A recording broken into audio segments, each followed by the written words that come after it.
So, one of the things I like to do if I'm going to do drums, especially because I like jazz drums mostly, is let me turn this volume up, is go ahead and build you a set and then save it as a template of some sort, right? So that you can just pull it up and it speeds up the workflow. Now in Koala, you only have 16 pads per bank, right? And by the way, C, let me move this over to B because I want my bass over there. Talk about that in a second too. Obviously, we're using samples, but I bought the one shot from Clevgram, which I really like. And I think it's a round robin in here. So every time you hit it, it goes through, I think like like four different samples of the same sample, I think is how that works. Either way, what's cool about it is you can tailor it to however you want, going to here using their EQs and effects. But I tend to just want to colorize, as I call it, or you could term it as just add effects, right, to the sound to create my own unique samples and version. Because obviously, I can't I'm not selling this, but I'm just saying I can't just be like using the same thing that they have and not putting something on it to give it some character, right? Um, so anyway, I use Fab Filter's Saturn, which I like a lot. I don't even adjust it. I just put the default setting on and let it sit there. It gives the little saturation to the drums. EOS 2, I've told you guys about this. It's actually made by the people that made Valhalla. So I like the ambience in there, and then I turn it down to about 9 or 10% to give a little drum air. Wasabi, this is Dr. Vibe, and in Dr. Vibe, Wabi Sabi made some cool presets, and I like the 303. It's really nice. The lo-fi one, it's kind of cool to add to the drums. And then of course, Koala, which I like to run in IAA so that I can, and you guys can see that right here. And then I turn the headphone on. And what this does is it allows me to sample in anything from that I've made on this channel. Now, I could put Koala on its own little thing and then, but it needs to be in the effects section in order to be affected by the different sounds that are in here. So there you have it.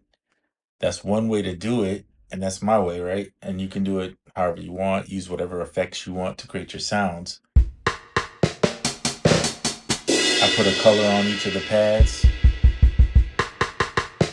and label them exactly what they are, basically, so I can keep track of stuff.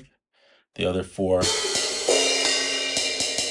And then one of the things I like to do is they're all one-shotted, right? Because you want to make sure you do that. But I also like to set the choke groups. So I have the rides choking each other out on a choke group. And then the crash is on choke group 3. The open and close hats are all on 1. I leave the snares and the kicks alone. I don't really touch those. And then the toms are on 4. So using these choke groups, I mean, you can do this in SP404 also, but using these choke groups allows me to just play more freely and not worry about two sounds overlapping and cutting each other out or anything like that. So it's kind of nice. And then I think I said this before, but Koala, if you have the Magic Keyboard, I think I said that before. The QWERTY keyboard or any QWERTY keyboard connected, you can use the keys from the Q. I think it's from the 1, 2, 3, 4 to the Q, W, E, R to the A, S, D, F and the Z, X, C, V can act as the pads, right? And then what I do is these are loud, right? But once you save it, you go ahead and save it as your template jazz drums, right? So that I know. You can always go back in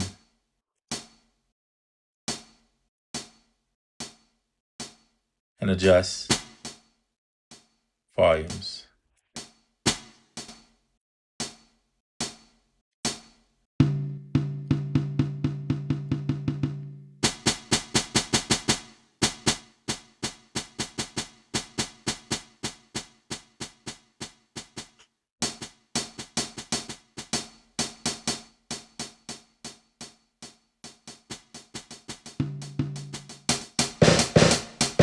Now I normalize these. You don't have to do that. I did it on purpose because I want to get them at their full volume in case I do want them to be louder. Then I don't have to go back later and try to do all that.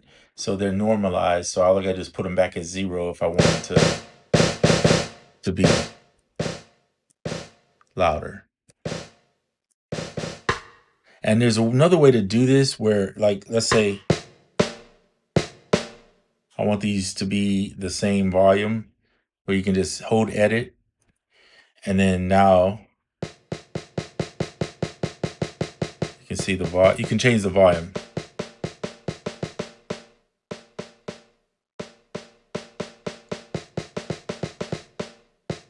I'm gonna put these a little louder. I was just showing you the.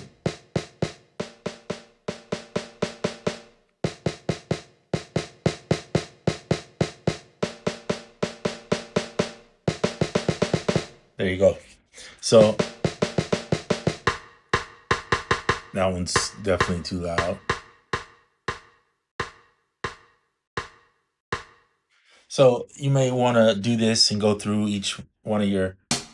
This is too loud, right? So I need it to come down.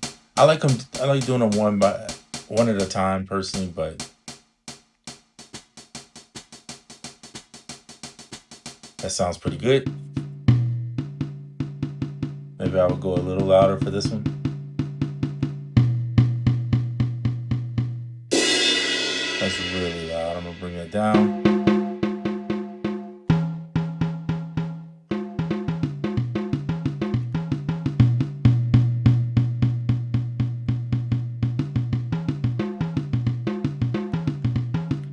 Get it? So make your adjustments. Your crash should be loud, but not this loud. I feel like this is ridiculous. So I'm gonna.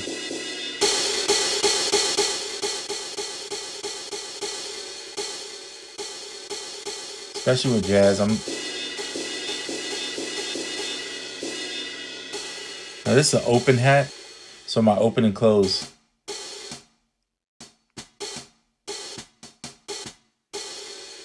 And then I have another close over here that's gotta come down a little bit.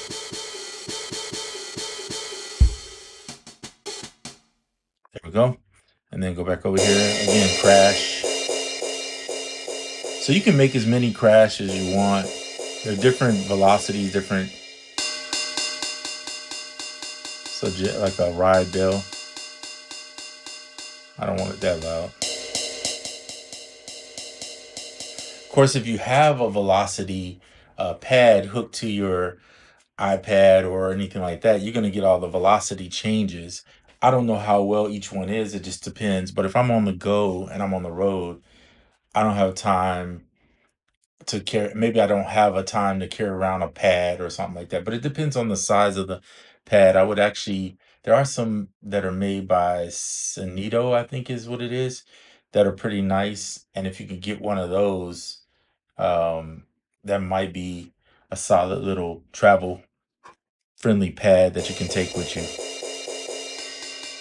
to use with Koala. I'm gonna drop this one down. This is a plain ride.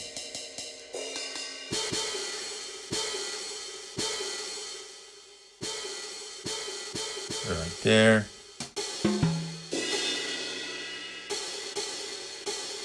So I did that one around 640. I'm gonna put that one around there. Okay, so get all your settings adjusted. This one's still a little loud to me. I'm gonna come back, so just about right there. All right, perfect. So let's say you got them all done. Then go ahead and hit your save and make sure you save, because if you don't, you'll be doing all this over again. And so that's my little tool that I use in AUM when I want to come up with a way to bring in sounds. Of course, you can do more than that. You could do the same thing with bass. You could maybe get some nice bass samples. I have one jazz bass sample that I'm using. Click there.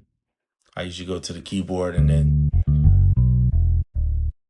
play it that way if I'm not using Trillion, right?